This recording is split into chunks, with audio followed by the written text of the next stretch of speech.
All right, people tell me I need to read the Bible, and then I will see their doctrines when I attack their man-made doctrines. One of them is, I keep hearing we're under the Sabbath. We're supposed to keep the Sabbath. It's the Sabbath, the Sabbath, the Sabbath. Hey, my friend, I'm one of those Christians who believes in keeping the Sabbath. God commanded that we keep it. It's one of the 10 Commandments, and the New Testament reinforces it. See this video for more on that. But I understand that you disagree, so let's see what you got. So I've read the Bible, and here's what I have learned. Colossians 2:16, Paul said that we are not to let anyone judge us, or we are not to bow down to anyone who tries to make us observe a special day. And he even mentions the Sabbath day. And then in the next verse, he tells us why. Because those things were just a shadow, but the substance is of Christ. Now that Christ has come, the only thing that the Sabbath is supposed to remind us of is the rest that we have in Jesus. That's also touched on and taught in Hebrews chapter 4. In Colossians 2:16, Paul did tell his readers not to let certain false teachers judge them with regard to the Sabbath, but we must recognize the context.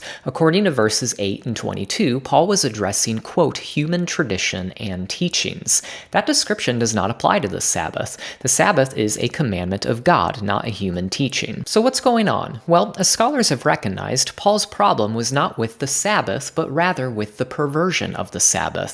These false teachers in Colossae had connected Sabbath observance with their worship of the elemental spirits of the universe. As scholar Peter O'Brien writes, quote, Paul is not condemning the use of sacred days or seasons as such. It is the wrong motive involved when the observance of these days is bound up with the recognition of the elemental spirits. Verse 18 clarifies that Paul's concern was with his readers being led astray by false teaching regarding angel worship and asceticism. The Sabbath was lumped in with these false teachers' doctrines, making it a distorted version of the Sabbath. So, a better interpretation of Colossians 2:16 is that Paul's readers must not accept judgment from these false teachers regarding how to keep the Sabbath. Why? Because they were keeping the Sabbath in a way designed to appease the elemental spirits, something that God never wanted. In the same way that Jesus opposed the Pharisees' misuse of the Sabbath, Paul opposed these false teachers' misuse of the Sabbath. As you mentioned, Paul reminds his readers that the Sabbath is meant to reveal the work of Christ, not to be used to worship angels.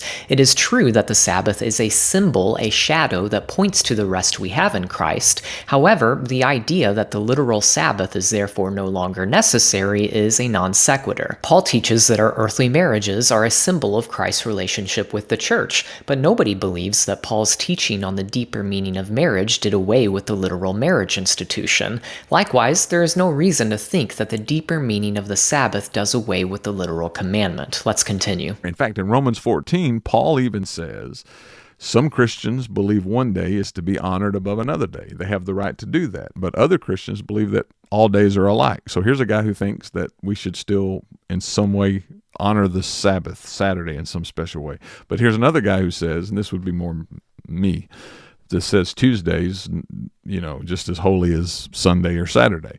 Paul says, let each be fully convinced in his own mind and don't judge each other. Respectfully, I think you are reading into Romans 14:5 something that simply isn't there. Paul does not say that the Sabbath is just a matter of personal preference. In verse 1, we learn that Paul is addressing disputable matters. It is unlikely that Paul thinks of the Sabbath, one of God's commandments, as a disputable matter. According to some scholars, a more accurate interpretation is that Paul is addressing traditional fast days here. Dr. Charles Cranfield points out that this was the view generally held by ancient interpreters. This view also fits the context. The next verse connects the observance of these days with whether one eats or abstains, that is, whether or not they fast. The Didache shows us that historically there were disputes among early Christians regarding which days to fast. Thus, it is unlikely that Paul is saying that the Sabbath is a matter of personal preference. He is talking about disputable matters regarding fast days. But at the very least, the text is ambiguous, and since it is unclear that the Sabbath is being addressed in Romans 14:5,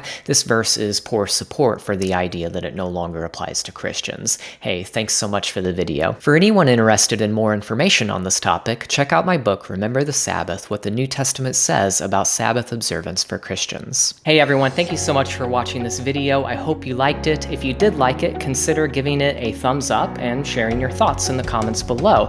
Also, if you want to see more content like this, I want to invite you to subscribe to my channel. You can also hit that little bell so that you'll be notified when new videos like this are released. I'll see you next time. Blessings and shalom.